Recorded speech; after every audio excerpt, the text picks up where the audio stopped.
نحمدہ ونصلی ونسلم علی رسولہ الکریم اما بعد فاعوذ باللہ من الشیطان الرجیم بسم اللہ الرحمن الرحیم قل ان کنتم تحبون اللہ فاتبعونی یحببکم اللہ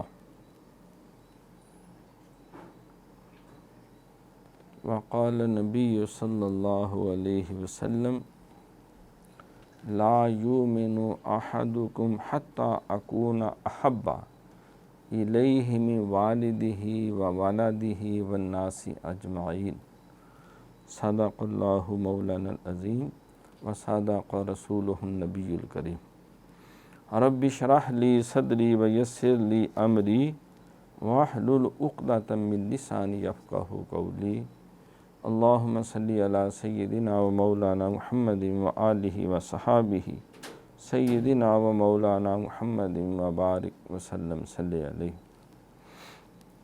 حمد و صلوات کے بعد ہفتہ وار مجلس دین و دانش درس مکتوبات امام ربانی حضرت مجدد الفسانی رحمۃ اللہ علیہ، جلد اول مکتوب شریف نمبر 41 اس کا ہم نے تقریباً نصف حصہ پچھلے درس میں تفصیل سے جائزہ لیا تھا۔ اب اگلے نصف حصہ کو آج مکمل کرنا مقصود ہے۔ اس کا جو مرکزی عنوان ہے وہ امام ربانی مجدد الفسانی رحمۃ اللہ علیہ نے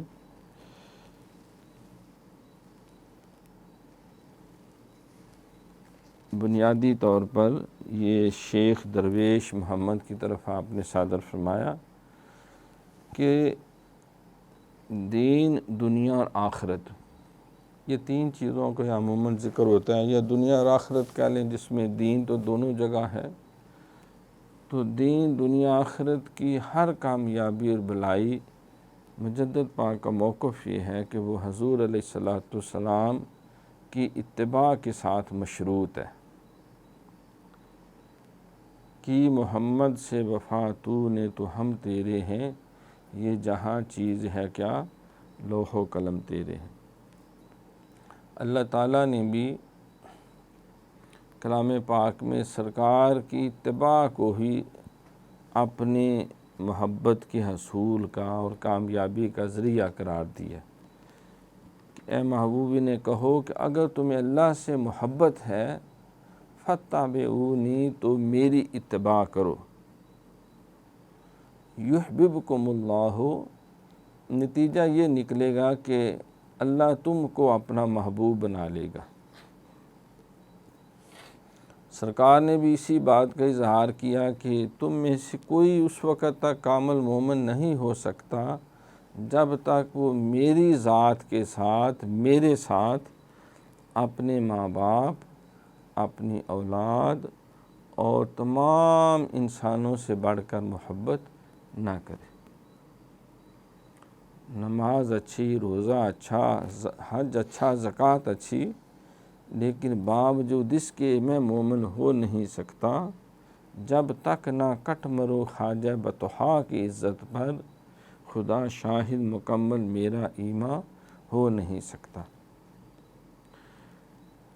تو کئی شعراء نے اپنے اپنے انداز میں اس پیغام کو دیا کہ دونوں عالم میں تمہیں مطلوب گر آرام ہے، ان کا دامن تھام لو جن کا محمد نام ہے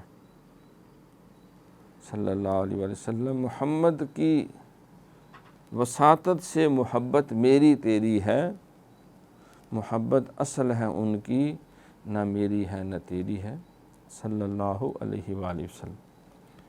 تو مجدد پاک فرماتے ہیں کہ سرکار کے نسبت اور اتباع کے بغیر کسی قسم کی کوئی نیکی کا تصور نہیں ہے۔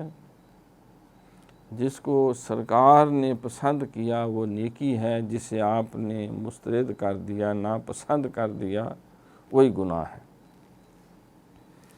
ما آتاکم الرسول فخذوہ وما نہاکم عنہ فانتہوا، جو تمہیں رسول دے وہ لے لو، اور جس سے تمہیں منع کر دے، روک دے، پس اس سے باز آ جاؤ۔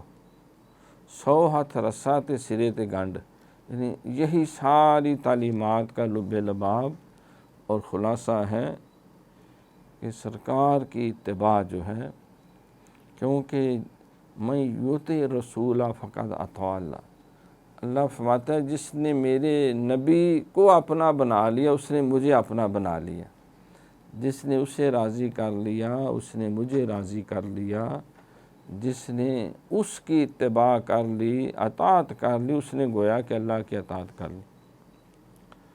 یہ بنیادی نکتہ سمجھنے کے بعد اگلی بات جو مجدد صاحب نے پچھلے حصے میں بیان فرمائی تھی وہ یہ ہے کہ یہ اصطلاحات استعمال کی جاتی ہیں، شریعت، طریقت، حقیقت، معرفت یا اسی قبیل کے کوئی بھی دیگر الفاظ استعمال جو کیے جائیں، آپ فرماتے ہیں کہ اس میں اصل چیز وہ شریعت محمدی ہے صلی اللہ علیہ وسلم۔ جو کچھ حضور علیہ السلام نے فرمایا، جو کچھ کیا اور جس کی تائید کر دی یا تردید کر دی،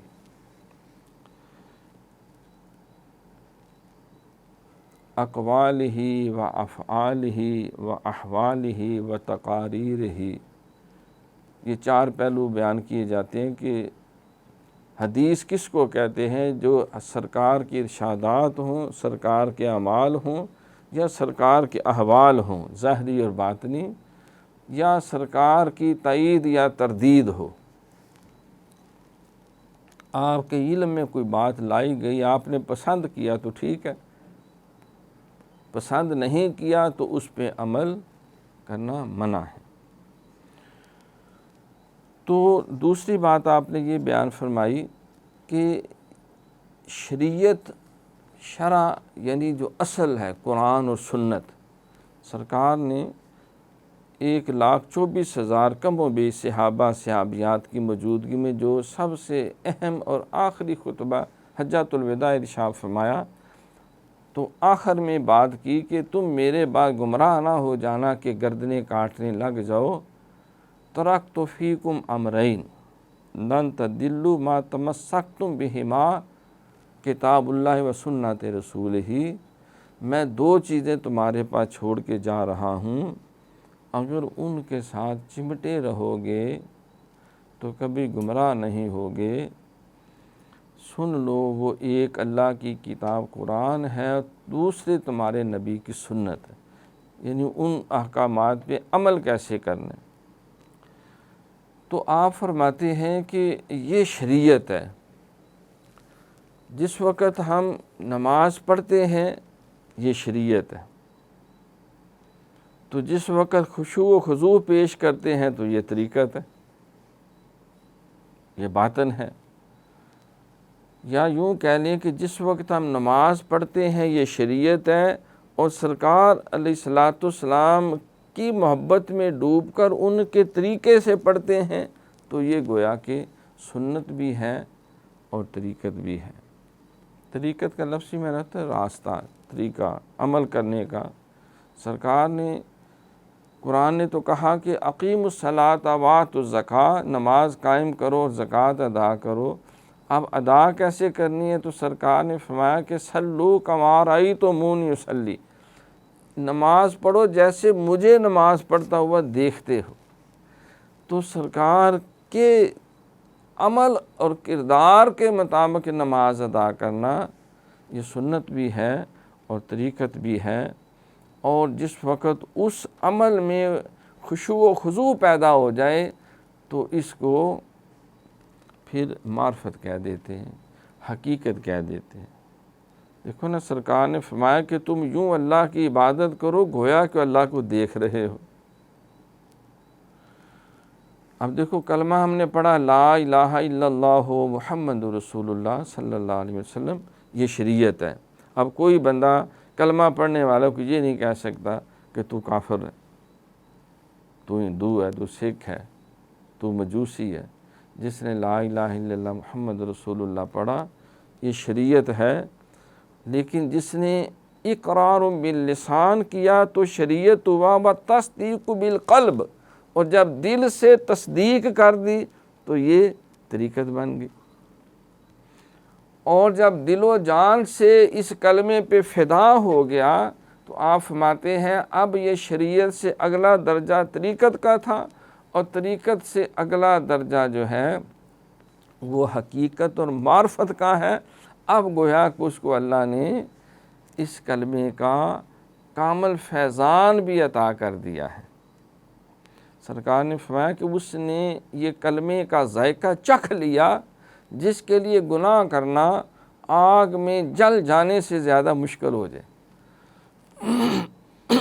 وہ کہے کہ آگ میں سڑ سکتا ہوں لیکن یہ برا کام نہیں کر سکتا۔ اب بعض کا مثال دینی پڑ جاتی ہے۔ ہمارے دوست ہیں تو عمرے میں بھی ہم اکٹھے تھے، انہوں نے بتایا کہ میرے بڑے بھائی جان بیرون ملک رہتے ہیں، جرمن میں ہیں، تو انہوں نے کسی میم سے شادی کی ہوئی ہے۔ بہرحال اس نے کلمہ پڑھ کے مسلمان نہیں ہوئی ہے، وہ کرسچن ہی۔ تو وہ کہتے ہیں میں ایک نیا موبائل خرید کے لایا۔ اب وہ موبائل جو ہوتا ہے اس کی کوئی میعاد ہوتی ہے، اس دوران اگر ٹوٹ جائے پھوٹ جائے تو وہ ریپیئر کر دیتے ہیں یا نیم البدل دے دیتے ہیں، بشرطے کہ اس بندے نے خود نہ زمین پہ پٹکاؤ، اس کے ہاتھ سے چھٹک کے نہ گراؤ، وہ ذمہ دار نہ ہو پانی میں گرانے کا۔ کسی کو پکڑایا اور اس کے ہاتھ سے گر گیا، کسی کو پکڑایا اور اس نے اس کے اندر مینا کماری شروع کر دی اور کوئی اتھل دے کے کوئی پیج کھول دیا، کام خراب ہو گیا، تو وہ پورا موبائل وہ دوسرا دے دیتے ہیں نیا۔ وہ لے کے آیا تو بیگم کو بتایا میں یہ نیا موبائل فلاں لے کے آیا ہوں بڑا قیمتی، تو ابھی وہ دکھا رہا تھا، وہ پھسل کے ہاتھ سے گرا اور سکرین اس کی ٹوٹ گئی۔ اب اس کو تو دن میں تارے نظر آنے شروع ہو گئے کہ اتنے 1000 پاؤنڈ کا جو ہے میں لے کے آیا ہوں، یا جو سکہ راج الوقت ہے ان کا ڈالر کا۔ اب انہوں نے بیگم کو قائل کرنا شروع کر دیا کہ میں رپورٹ صبح کروا دوں گا کہ موبائل گر گیا، اور میں نے بیگم کو دکھا رہا تھا، بھی لے کے گیا تھا کہ اتنا قیمتی کتنا خوبصورت ہے، تو وہ اس نے پکڑا ہوا تھا تو اس کے ہاتھ سے سلپ ہوا اور سکرین ٹوٹ گئی۔ تو وہ ٹیلی فون کر کے تم سے پوچھیں گے کہ کیا بی بی وہ موبائل تیرے ہاتھ سے گر کے ٹوٹا ہے؟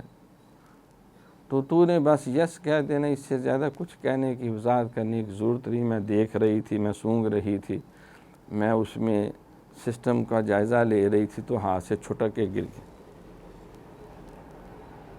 کہتا اب وہ مسلم نہیں ہے، وہ زندہ اور حیات ہے، بچے بھی ہیں ان کے۔ اس نے کہا کہ یہ کیسے، how is it possible, I have not dropped it, میرے ہاتھوں سے ڈگیا ہی نہیں۔ اور نہیں بھائی وہ مر چاہیے، بہت مہنگا اور قیمتی میں لایا ہوں۔ تو زیادہ تشریح کی کوئی ضرورت نہیں۔ کہتا ہے مجھے کوئی اس کو کھانا شانا کھلا کر ریلیکس کر، گھنٹہ پورا اس کو قائل کرنے پہ بڑی مشکل سے لگا کہ نہیں یہ تو جھوٹ ہے، یہ تو میرے ہاتھ سے تو گرا نہیں، آپ کے ہاتھ سے گرا۔ انہوں نے کون سا دیکھا ہے، انہیں کیا پتہ ہے، بس وہ تم نے اتنا کہنا ہے کہ گر گیا تھا۔ کافی زیادہ جس سے ہم کہتے ہیں لیسیاں پونجیاں لگو کہ اس نے کسی طرح اس کو قائل اور مائل کر لیا۔ لیکن دیکھ لیں، پھر میں آپ کے کہنے سے یہ کہہ رہی ہوں، میں ویسے میرا دل مان تو نہیں رہا، مطمئن تو نہیں، لیکن آپ اب ہسبینڈ ہیں، شوہر ہیں، تمہاری شریعت میں مجازی خدا ہیں، تو بہرحال چلو ٹھیک ہے، میں ضرور کر لوں، کوشش کروں گی۔ اس نے کہا نہیں کوشش نہیں کرنی، تو نے یس کہنا ہے۔ تو کہہ رہے خاصا مجھے تردد کر کے مجھے وہ نوٹ نظر آئے جو میں ضائع کر بیٹھا ہوں، تو خیر میں کھلا پلا کے ہم سو گئے. تو کہتا آدھی رات کے لگ بھگ میں اٹھا, پیشاب کی حاجت ہوئی. تو میں جب دیکھا تو کوئی شاید بیڈ پہ گچھو مچھو سے بن کے بیٹھی ہوئی ہے. میں جو پیشاب سخت آیا تھا, واش روم گیا, فارغ ہو کے آیا, میں دیکھا کون ہے. تو وہ میری بیگم صاحبہ, میم صاحبہ, کرسچن صاحبہ, وہ گچھو مچھو بان کے بیٹھے رو رہی تھی. میں نے کہا کیا ہوا, تم سو کیوں نہیں رہی؟ کہہ رہی دیکھیں آپ میرے ہسبینڈ ہیں, میں نے وعدہ تو آپ سے کر لیا لیکن مجھ سے برداشت نہیں ہوتا, مجھے لگتا ہے میرا سینہ پھٹ جائے گا. تو میں بھلا کیسے, مطلب کہ میرے ہاتھ سے گرا ہی نہیں, تو میں بھلا کیسے جھوٹ بولوں, میں کہہ دوں کہ میرے ہاتھ سے گرا. وہ کہتا اس کے وہ موٹی موٹی آنکھیں ہو گئی, رو رو کے سرخ. تو مجھے بڑا ترس سا آیا. میں نے کہا تو پہلے یہ لوگ کہ اتنا ٹینشن نہ لے, تو کچھ بھی نہ کہے, تو آزاد ہے. تو 15 منٹ وہ اس ایشورنس پہ لگے, اس کے تسلی کہ اب صبح تو نہیں نا مجھے مجبور کریں گے, کہیں گے تو نہیں نا پھر مجھے کہ نہیں اب دن چڑھ گیا ہے, اب ان کا فون آنے والا ہے. تو کہتا ہے میں پھر قسمیں کھائیں, قرآن اٹھا, یہ کر, اسے تسلی دی کہ مجھے میرے قرآن کی قسم, خدا کی قسم, میں تمہیں نہیں کہوں گا, اور میں تجھ سے ناراض بھی نہیں ہوں گا کہ اس وجہ سے کہ جس طرح ہمارے غصے میں طلاقیں دے دیتے ہیں, ٹھڈے مارتے ہیں, بڑا کچھ کرتے, تشدد پہ.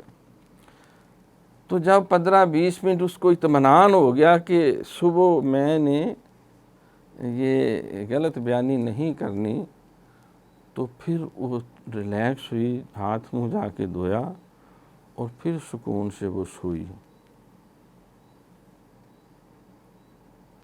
اب میں کس کے ہاتھ پہ اپنا لہو تلاش کروں کہ سارے شہر نے پہن لی ہیں دستانے. طریقت شریعت بھی وہ لے گئے,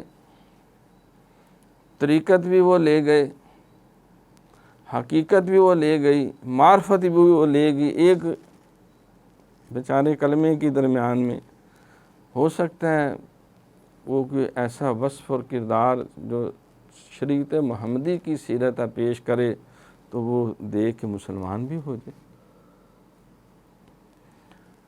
تو بہرکیف much can be said on both sides, بہت سی باتیں ہو سکتی ہیں. میں 8ویں میں پڑھتا تھا تو مجھے کئی دن 2-2.5 مہینے نیند نہیں صحیح آئی نا. واقعہ میں نے پڑھا اخبار میں, کسی بندے نے کہا کہ میں قسم قرآن کو اٹھا کر دے, بالکل سچا واقعہ, اور میں خود میرے ساتھ پیش آیا کہ میں انگلینڈ چلا گیا, کوئی اکاؤنٹ نہیں کھلا ہوا تھا, میں ڈیوڈ کے پاس نوکری کرتا رہا, تو پیسے اسی کے پاس رکھتا رہا, خود تو اکاؤنٹ میں رکھ نہیں سکتا تھا, تو مجبور میں اسی کے پاس جمع کرائے. تو جب کوئی 2-2.5 سال بعد واپس آنے کا کوئی سربند بنا, تو میں نے کہا بھائی ڈیوڈ پیسے 2 مہینے پاکستان جانے, اور میرا بال بچہ یہ وہ سارا ان کو جا کے دینے ہیں گھر والے. وہ ڈیوڈ مکر گیا, اس نے کہا کیڑے پیسے؟ میں نے کہا یار وہ تنہا میں سے تھوڑے تھوڑے میں خرچ کرتا رہا ہوں, کچھ بیچتا رہا ہوں, باقی تو تیرے پاس ہیں سارے. وہ مکر گیا. تو کہتے میں نے بڑی منتیں کی, سماجتیں کی, اس کو کہا چلو تم 10% رکھ لو یار, باقی دے دو, تیری مہربانی. 15%, 20%, 50%, 75% تک. میں نے کہا 75% تم رکھو یا 25% دے دو, میں کیا منہ دکھاؤں گا پاکستان جا کے. وہ نہ مانا. میں نے کسی ساتھی سے ذکر کیا, انہوں نے کہا کہ ادھر قریب ایک گرجا ہے, تو وہاں جا کے پادری کو بتاؤ یہ بات. کہتا میں ادھر چلا گیا, مجھے یقین تو کوئی نہیں تھا, جتنے میں نے واسطے ترلے ڈالنے تھے. پادری صاحب کو جا کے کہا کہ وہ آپ کا وہ ڈیوڈ ہے, وہ میرے اتنے پیسے ہی نہیں دیا, اور میں تو لٹ جاؤں گا.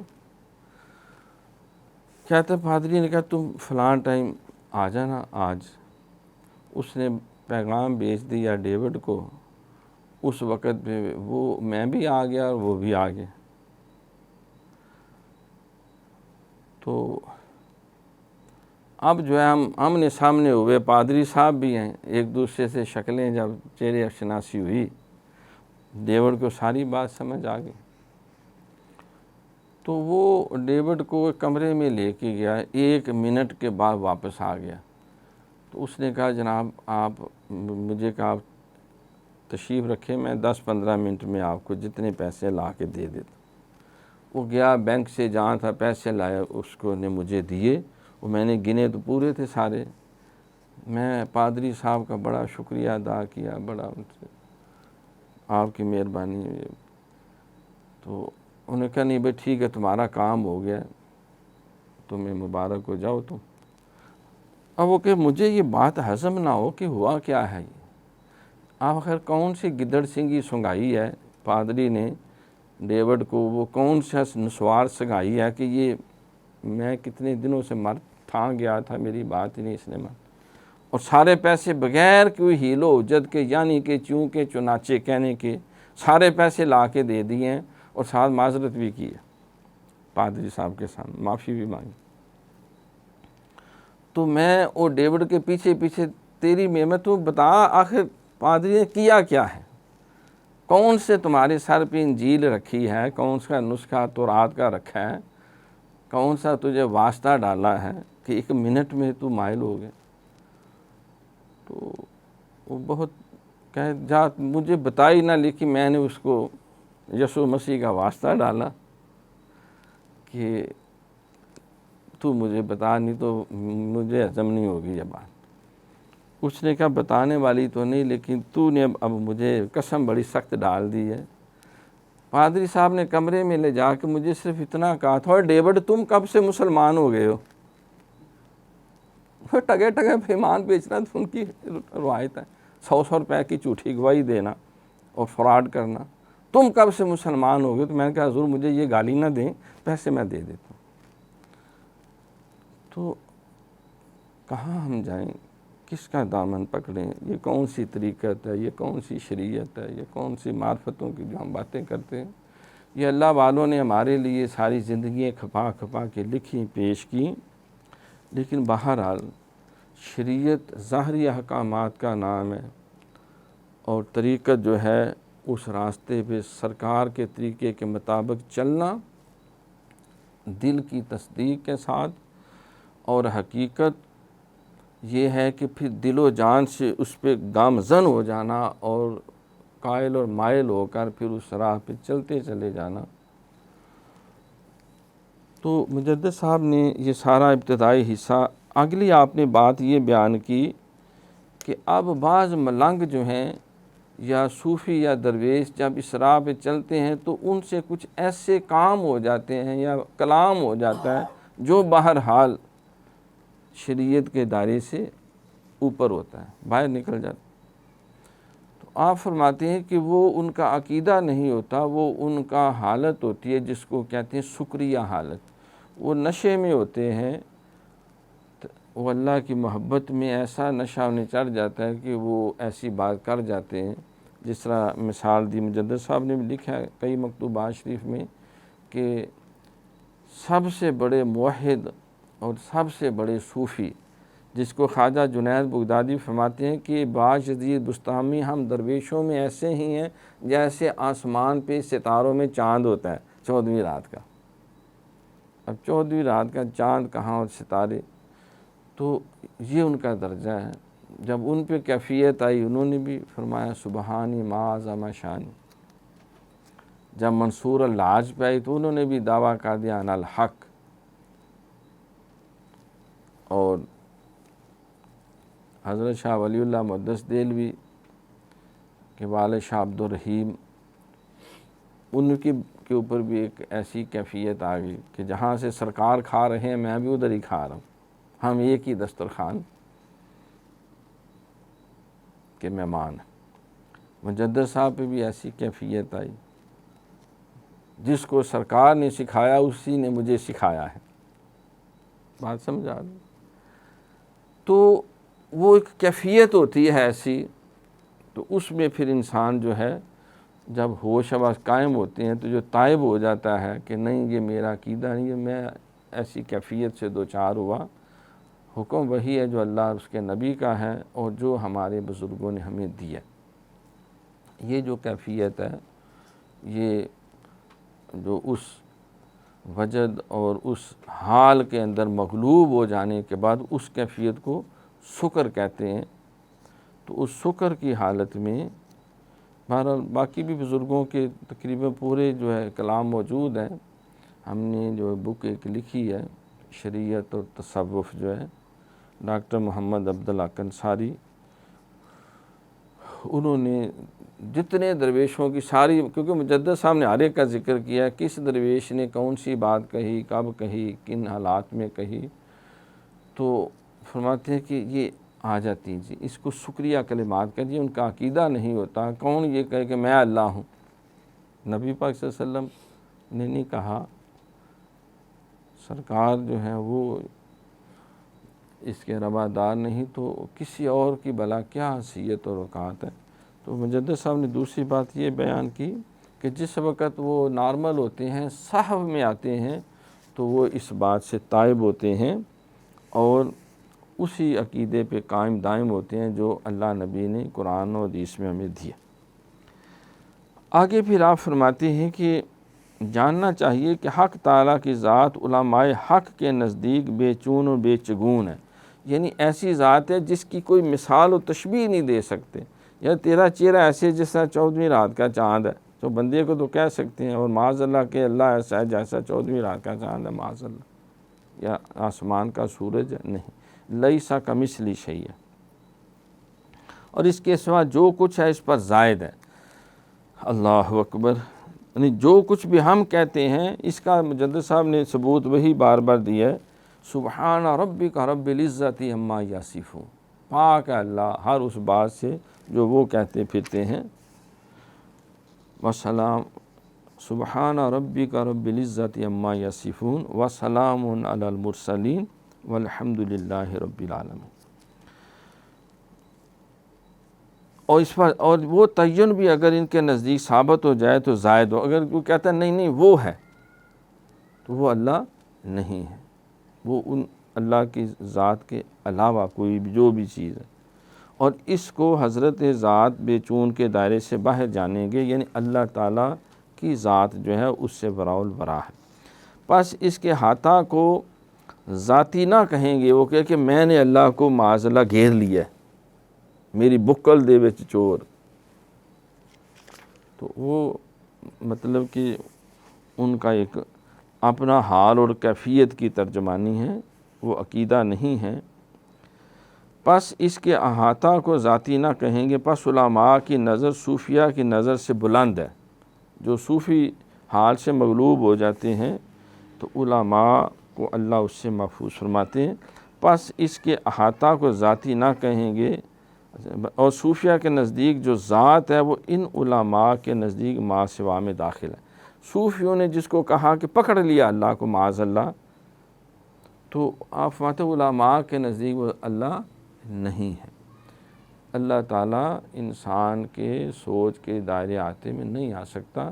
پچھلے درس میں نے عرض کیا تھا، اس سے روح کے بارے میں کہا کہ ایک انسان کی روح جو ہے، انسان کی یہاں کوئی تخصیص نہیں، مومن ہے کافر ہے، تو اس روح کی حقیقت کو سمجھنے کے لیے اللہ نے فرمایا تمہارا علم محدود ہے، روح کی حقیقت اس سے بڑی ہے۔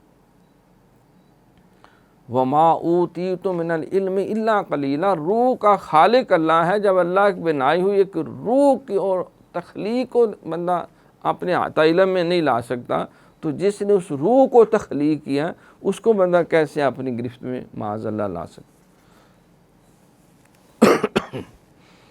پھر مجدد اور وہ ان علماء کے نزدیک ما سوا میں داخل ہے، اور قرب و میت ذاتی بھی اسی کے آس پار ہے، جو کہتے ہیں کہ اللہ میرے ساتھ ہے، میں اللہ کے ساتھ ہوں، اور باطنی معارف و شریعت کے ظاہری علوم کے درمیان پورے اور کامل طور پر موافقت کا ہونا، یہاں تک کہ چھوٹے چھوٹے امور میں بھی مخالفت کی مجال نہ رہے۔ فرمایا کہ جو اللہ نے کہا اس کے مطابق اگر تمہاری کیفیت ہے یا الہام ہے، وہ قابل برداشت ہے، اس کے باہر نہیں۔ مقام صدیقیت میں ہے، آپ فرماتے ہیں امور میں مقام صدیقیت میں ہے جو تمام مقام ولایت سے بالا تر مقام ہے، اور مقام صدیقیت سے بڑھ کر مقام نبوت ہے، جو علوم نبی صلی اللہ علیہ وسلم کو وحی کے ذریعے پہنچے، حضرت صدیق اکبر رضی اللہ تعالیٰ عنہ کو الہام کے طور پر منکشف ہوئے ہیں۔ ان دونوں علموں کے درمیان صرف وحی اور الہام کا فرق ہے، پھر مخالفت کی کیا مجال ہوگی؟ اور مقام صدیقیت کے سوا اور کس قدر مقام ہیں؟ ان میں سے ایک قسم کا شکر متحقق ہے، صاحب تام صرف مقام صدیقیت ہی میں ہے۔ اب یہ دوسرا پوائنٹ خاص اس میں یہی ہے، آگے مکتوب شریف کے روٹین میں بات ہے، اس میں مجدد صاحب فرماتے ہیں کہ قرآن میں اللہ نے اپنے انعام یافتہ بندوں کی ایک فہرست دی ہے۔ دیکھو نا، نماز میں کیا کہتے ہیں؟ اہدنا الصراط المستقیم، اے اللہ ہمیں صراط مستقیم دکھا۔ پھر آگے کہتے ہیں صراط الذین انعمت علیہم، اے اللہ ان لوگوں کا راستہ جن پہ تو نے انعام کیا ہے، انعام یافتہ لوگوں کا راستہ دکھا۔ تو پھر ہم بندوں کا راستہ تلاش کرتے ہیں۔ صراط مستقیم کون سا ہے؟ جو اللہ کے انعام یافتہ بندوں کا راستہ۔ پھر ساتھ کہتے ہیں غیر المغضوب، ان کا نہیں جن پہ تو نے لعنتیں بھیجی، غضب نازل کیا، یعنی یہود والضالین، گمراہوں کا، جیسے کہ نصارہ۔ اب ہم انعام یافتہ لوگوں کے راستے طلب کرنے کی دعا کرتے ہیں نماز میں۔ اب قرآن میں دوسری جگہ اللہ نے انعام یافتہ لوگوں کی فہرست بھی دے دی، انعم اللہ علیہم من النبیین والصدیقین والشہداء والصالحین وحسن اولئک رفیقا۔ انعام کیا اللہ نے کن پہ؟ نبیوں پہ، پہلا درجہ، صدیقین صدیقوں پہ دوسرا درجہ، تیسرا والشہداء شہداء پہ تیسرا درجہ، چوتھا درجہ والصالحین اولیاء صالحین، اور وحسن اولئک رفیقا، اور وہ اچھے ہیں جو ان چاروں کے ساتھ لگے ہوئے ہیں۔ تو اب نبوت کے بعد درجہ صدیقین کا۔ اب صدیقوں کے امام صدیق اکبر جو ہیں افضل البشر بعد الانبیاء، وہ سیدنا صدیق اکبر ہے، جن کو صدیق کا لقب اللہ کے نبی نے عطا کیا۔ کسی آپ کے رشتہ دار نے یا والد صاحب یا والدہ نے محبت میں آ کے نعرہ نہیں مارا، نہیں میرا چاند، نہیں میرا مکھن، نہیں میرا پیڑا۔ یہ ایویں کہانی ہے، نہ وہ چاند ہے، نہ مکھن ہے، نہ پیڑا ہے، کیونکہ وہ فرط محبت میں کہہ دیا۔ لیکن یہ لقب صدیق کا حضور علیہ الصلوۃ والسلام کی زبان پاک میں، اور عتیق کا بھی لقب دیا۔ جو کامل فیض نبوت جس کے حصے میں آیا، جو انعام یافتہ بندے ہیں، وہ صدیق ہیں، اور امت محمدیہ میں وہ صدیق اکبر رضی اللہ تعالیٰ عنہ۔ پروانے کو چراغ تو بلبل کو پھول، بس صدیق کے لیے ہے خدا کا رسول بس۔ تو انہیں وہ حضور علیہ الصلوۃ والسلام کی، حضرت اقبال نے بھی ایک شعر میں سارا فلسفہ اسلام کو سمو دیا کہ ہمت او کشت ملت راچ ابر۔ آپ کی ہمت کشت ملت، جو ملت کی کھیتی ہے، اس کے لیے ایسے ہی جیسے آسمان کا بادل۔ ہمت او کشت ملت راچ ابر، ثانی اسلام و غار و بدر و قبر۔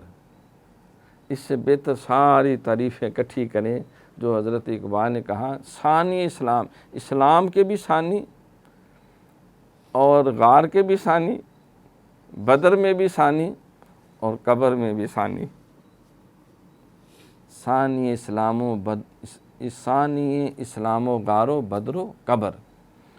تو سیدنا صدیق اکبر رضی اللہ تعالیٰ مجدد صاحب فرماتے ہیں نبی کو جو فیض ملا وہ بذریعہ وحی ملا، اور صدیق کو جو فیض ملا وہ بذریعہ الہام ملا۔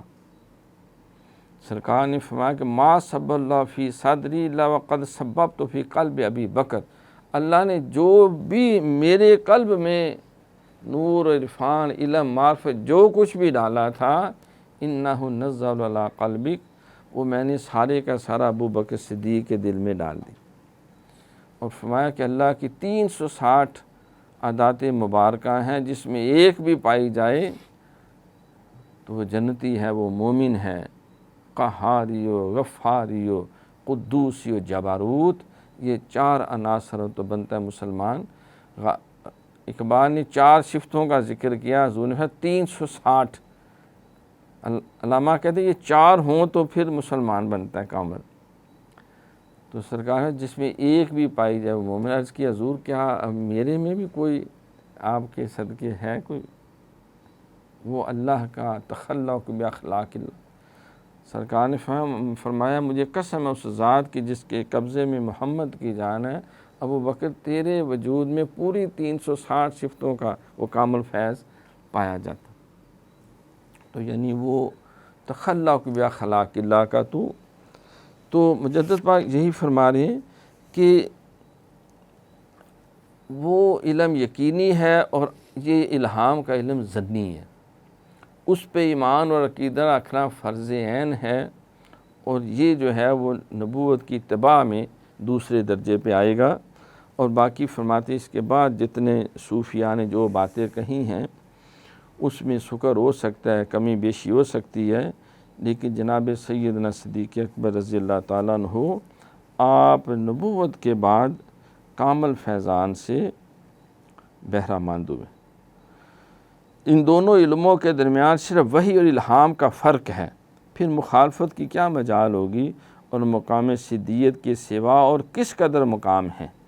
ان میں سے ایک قسم کا شکر متحقق ہے، صحو تام یعنی کامل ہوش صرف مقام صدیقیت ہی میں ہے۔ کامل عقل جس کے ٹھکانے رہے وہ مقام صدیقیت۔ سبحان اللہ۔ دوسرا فرق ان دونوں علموں کے درمیان یہ ہے کہ وحی میں قطع ہر الہام میں ظن، یعنی وہ قطعی ہوتا ہے، اس میں ظن ہوتا ہے، کیونکہ وحی بذریعہ فرشتہ کے ہے اور فرشتے معصوم ہیں، ان میں خطا کا احتمال نہیں۔ اور الہام اگرچہ محل عالی یا بلند رتبہ رکھتا ہے جسے قلب کہتے ہیں، اور قلب عالم امر سے ہے، لیکن قلب کا عقل و نفس کے ساتھ ایک قسم کا تعلق ثابت ہے، اور نفس اگرچہ تزکیہ کے ساتھ مطمئنہ ہو جائے لیکن اپنی صفات سے ہرگز نہیں بدلتا، اسی واسطے اس مقام خطا کی مجال ظاہر ہے۔ اب آپ فرماتے ہیں کہ اس کے علاوہ باقی جتنے درجے مقام ہیں وہ ان میں کمی بیشی شکر کی کیفیت آ سکتی ہے۔ مزید آپ یہ فرماتے ہیں جو بات قابل سمجھ ہے کہ حضور علیہ الصلاۃ والسلام کو جو کچھ ملا ہے وہ جبریل امین کے ذریعے ملا، جس کو قرآن کہتے ہیں۔ فرشتہ معصوم ہے، ان سے غلطی نہیں ہو سکتی۔ اب جو الہام ہے وہ قلب پہ آتا ہے، تو قلب میں فرشتہ وہ شیطان بھی الذی یوسوس فی صدور الناس، وہ اپنی تھوتھی لا کے پھونکے مار کے وسوسے ڈالنے کا اندیشہ، لہذا اس پہ اس طرح ایمان رکھنا جیسے وحی پہ ہے وہ ممکن نہیں۔ یہ ضرور کہا جا سکتا ہے کہ جو سنت شریعت کے مطابق پیغام ملا برحق ہے، لیکن اس کا درجہ وحی جیسا نہیں ہے۔ نبی علیہ الصلاۃ والسلام جو کچھ فرماتے ہیں وما ينطق عن الهوى ان هو الا وحی یوحی، قرآن نے سند دے دی کہ حضور جو کچھ بھی کہتے ہیں وہ وحی ہے، وہ چاہے وہ وحی مطلوب ہو یا وحی غیر مطلوب ہو۔ لیکن اس کے علاوہ غیر نبی کے قلب میں جو انوار و تجلیات یا فیض و برکات آتے ہیں، آپ فرماتے ہیں کیونکہ قلب کا تعلق نفس کے ساتھ بھی ہے، اور نفس جو ہے وہ 3 درجے ہیں، ایک امارہ، دوسرا لوامہ، تیسرا مطمئنہ۔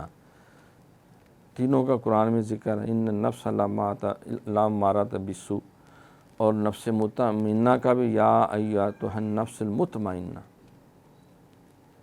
ارجعی الی ربک راضیۃ مرضیہ۔ تو نفس مطمئنہ، آپ فرماتے ہیں نفس مطمئنہ کے درجے پر بھی چلا جائے تو پھر بھی خطرہ ہے کہ کوئی نہ کوئی شرارت اس کے اندر شیطان لوچ نہیں تو لوچی تل دے۔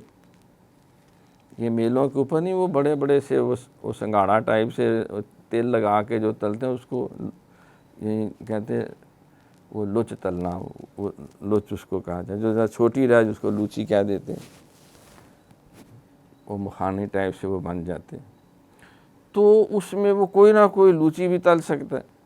اب مجدد صاحب یہاں بڑا اچھا ایک نقطہ بیان کیا ہے، اب نفس مطمئنہ ہو کر بھی جو بھی فیض اس کی طرف ہے وہاں کمی بیشی کی گنجائش رہ جاتی ہے، اس پہ وہ عقیدہ اور ایمان نہیں رکھا جا سکتا۔ صوفی اس کیفیت کو فلٹر کرتا ہے، وسوسات کو دور کرتا ہے، اسی لیے معوذتین میں بتایا نا، قل اعوذ برب الفلق من شر ما خلق، پناہ مانگی، قل اعوذ برب الناس مالک الناس، کیونکہ وہ کوئی نہ کوئی گڑبڑ کرے گا، تو پناہ مانگی۔ ممکن جس طرح کا بھی کوئی حملہ ہو تو اس سے پناہ طلب کی جاتی، اس کا مطلب حملہ ہوتا ہے۔ سرکار نے فرمایا شیطان ایک دن میں 360 حملے کرتا ہر بندے پہ، اور چھوٹا حملہ یہ ہوتا ہے کہ اسے کافر بنا کے میں مار دوں، جہنم میں ساڑ دوں۔ تو اب آپ فرماتے ہیں کہ اگر حملہ نہیں ہوگا تو ترقی نہیں ہوگی، امتحان نہیں ہوگا تو اگلی کلاس میں نہیں جائیں گے۔ تو یہ بظاہر جو رکاوٹ ہے یہ بندے کی ترقی کا ذریعہ ہے۔ فرشتے معصوم ہیں، ان کے اوپر وسوسہ کوئی نہیں، لہذا ان کی ترقی بھی کوئی نہیں۔ انسان معصوم نہیں سوائے انبیاء و مرسلین کے، واللہ یعصمک من الناس۔ تو وہاں کسی نہ کسی جگہ شیطان وہ لوتی لگا جاتا ہے، تو انسان پھر تائب ہوتا ہے، رجوع کرتا ہے، وسوسے کو دور کرتا ہے، معوذتین پڑھتا ہے، وضو کرتا ہے، آیت الکرسی پڑھتا ہے، اور رکوع و سجود کرتا ہے، صدقہ دیتا ہے۔ دیکھا نہیں آج میں غلطیاں ہو جائے تو حکم ہے قربانی کرو، جرمانہ ادا کرو، جرمانہ ادا ہو جاتا ہے، رکن بھی ادا ہو جاتا ہے، شرمندگی ندامت سے اللہ درجے بھی بلند فرما لیتا ہے۔ تو اس بنا پہ مجدد صاحب فرماتے ہیں کہ یہ ایسی جو رکاوٹ آ جاتی ہے وہ ان کے لیے مزید ترقی کا باعث ہے۔ تند یہ باد مخالف سے نہ گھبرا اے عقاب، یہ تو چلتی ہے تجھے اونچا اڑانے کے لیے۔ دیکھو نا، جو ہجرت سے پہلے جو صحابہ مسلمان ہوئے ان کا درجہ قرآن کہتا ہے وہ بہت بلند ہے، اس تک باقی نہیں پہنچ سکتے۔ چاہے سرکار نے فرمایا کہ سونے کے پہاڑ بھی خرچ کر دیں ان تک نہیں پہنچتے۔ کیوں؟ کیونکہ انہوں نے جب کلمہ پڑھا تو سزائیں ملی، اینٹیں روڑے پڑے، مخالفتیں ہوئیں، تانے دیے گئے، اور ان کو کہا معاذ اللہ تم اس بندے کے پیچھے لگے ہوئے، معاذ اللہ جو مجنون ہے، جو شاعر ہے، وہ فلاں ہے، ڈمکان ہے، زبان پہ بندہ وہ بری باتیں نہیں لا سکتا جو ان شیطانوں نے اس وقت کہیں، اور تم اس کے پیچھے لگے ہوئے۔ حضور کی وجہ سے ان کو بہت تکلیفیں اٹھانی پڑی، کلمہ پڑھنے کی وجہ سے اٹھانی۔ اب انہوں نے ساری تکلیفیں برداشت کر کے سیدہ سمیہ نے جان قربان کر دی، اور ان کے شوہر نامدار انہوں نے اپنی جان قربان کر دی، اور کتنے اور صحابہ جو ہیں وہ گھر سے بیگار ہو کے پہلے حبشہ گئے، پھر مدینہ شریف گئے، پھر اور کتنی صعوبتیں برداشت کی۔ تو اب ان کے درجے کو جنہیں پکی پکائی کھیر مل گئی فتح مکہ کے دن، سارا عرب فتح ہو چکا ہے، اور اب مالک غنیمت اکٹھا کرنا ہے، اور تو کوئی خطرے والی بات کوئی نہیں، تو وہ اس کے درجے کو کیسے پہنچ سکتے ہیں؟ یہی وجہ ہے کہ فاروق اعظم رضی اللہ تعالیٰ عنہ فرماتے ہیں جو فتح مکہ کے بعد مومن ہوئے ہیں ان کو مال غنیمت سے سب اتنا نہیں ملے گا، جو پہلے ہوئے ہیں ان کو زیادہ ملے گا، کیونکہ میرے نزدیک انہوں نے تو پکا پکایا گجریلا جو ہے وہ آ کے نوش کیا، جنہیں گجریلا اپنی جان لڑا کے تیار اور بنانا پڑا، ان کے درجے کو تو نہیں کو پہنچ۔ صدیق اکبر رضی اللہ تعالیٰ اکول ہی دے دیتے تھے، آپ نے فرمایا نہیں بھائی، جو فتح مکہ کے پہلے جنہوں نے مارے کھائیں تکلیفیں اٹھائیں ان کا دگنا ہے، ان کو زیادہ ہے۔ تو مجدد صاحب فرماتے ہیں کہ یہ اور روح فرشتہ کو حکم پیدا کر لے اپنے مقام میں بند رہ جائے، کیونکہ ترقی کا حاصل ہونا نفس کی مخالفت کے باعث ہے۔ اگر نفس میں مخالفت نہ رہی تو ترقی کیسی ہوگی؟ تو یہ اسی طرح ترقی ہوتی ہے کہ نفس رکاوٹ ڈالتا ہے۔ سرور کائنات صلی اللہ علیہ وسلم جب کفار کے جہاد سے واپس آئے تو آپ نے فرمایا رجعنا من جہاد الاصغر الی جہاد الاکبر، یعنی آپ نے فرمایا کہ ہم دشمنوں سے لڑ کے آئے، یہ جہاد ہے چھوٹا ہے، اب ہم بڑے جہاد کی طرف آ رہے ہیں جہاں نفس نے نماز کا وقت تھا، مسجد سے اذان کی آواز آئی، صحابہ تھکے ہوئے بھی تھے، بھوکے بھی تھے، بال بچوں کو ملنے کو بھی دل بے قرار تھا، آرام کرنے کی بھی ضرورت ہے۔ پھر آپ دیکھتے ہیں گھر کون جاتا ہے، مسجد میں کون جاتا ہے۔ نفس کے جہاد کو جہاد اکبر فرمایا، نفس کی مخالفت اس مقام عظیمت و اولا کے ترک سے، اللہ اکبر، ترک عظیمت کے ارادہ کرنے سے ہے، کیونکہ اس مقام نفس کی مخالفت ترک عظیمت کے تحقق و ثبوت سے ناممکن ہے، اور اسی ارادہ سے اس کو اللہ تعالیٰ کی بارگاہ میں اس قدر ندامت، پشیمانی اور التجا اور عاجزی حاصل ہوتی ہے کہ 1 سال کا کام 1 گھڑی میں حاصل ہو جاتا ہے۔ دیکھو اللہ فرماتا ہے کہ ساری رات عبادت کرے تو اتنا اس کے لیے درجہ نہیں جو ایک ندامت کا آنسو بہا کر ایک سجدہ کرے وہ اوپر لے جاتا۔ وہ ایک سجدہ جس سے تو گراں سمجھتا ہے، 1000 سجدے سے دیتا آدمی کو نجات۔ تو عرش اعظم ہلا دیا ہم نے، آنکھ کھینچی جو باوضو ہو کر، میں جو سر بہ سجدہ ہوا، کبھی تو زمین سے آنے لگی صدا، بھئی تیرا سر تو ہے صنم آشنا، تجھے کیا ملے گا نماز میں۔ اللہ اکبر۔ تو یہ آخری حصہ میں برکت کے لیے پڑھ رہا ہوں۔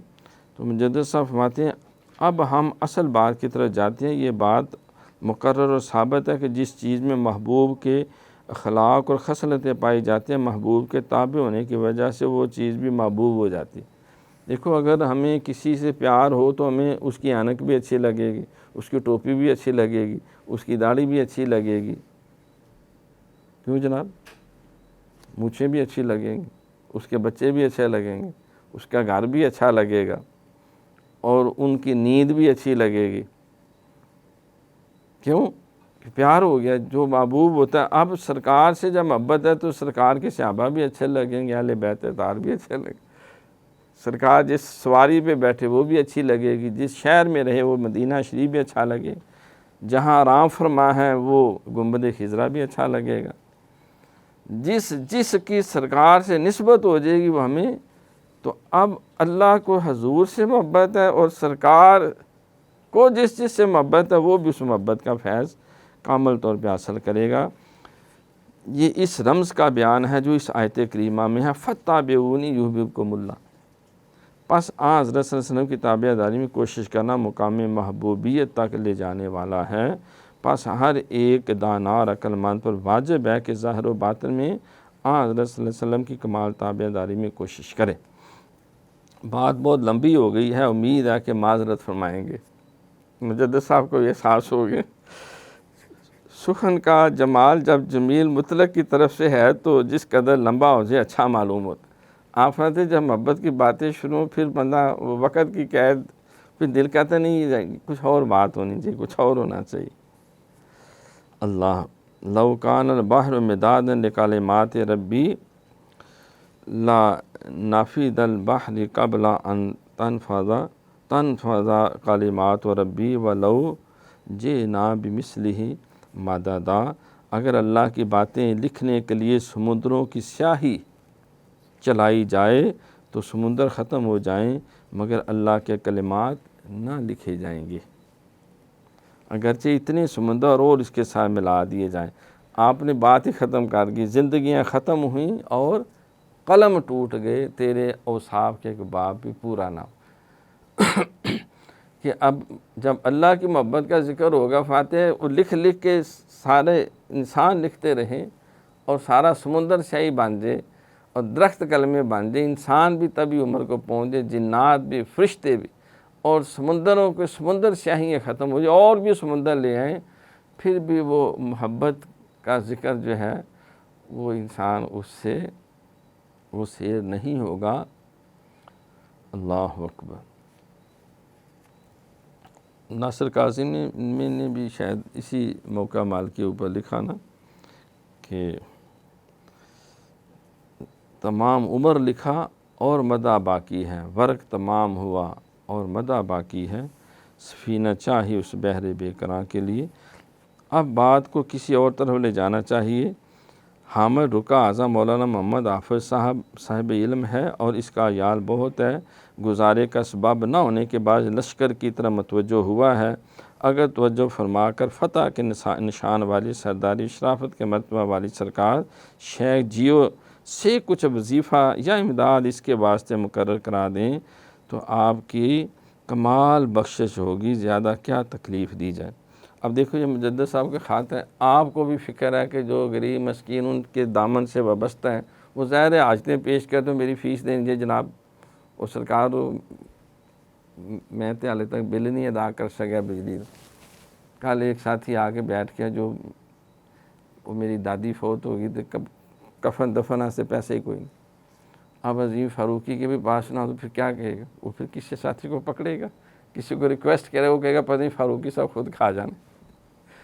تو مجدد صاحب بھی مکتوب میں لکھا کہ آپ سفارش کر رہے ہیں کہ وہ میں جس کے رکا یہ بھیج رہا ہوں وہ بیچارہ پریشان ہے، عیال دار ہے، بچے زیادہ ہیں، ضرورتیں زیادہ ہیں، کچھ خرچہ سارا PhD کھا گئی ہے، کچھ گاڑی کا پٹرول کھا جاتی ہے، تو گزارا مزارا بڑی مشکل پھنسائے ہوتا ہے۔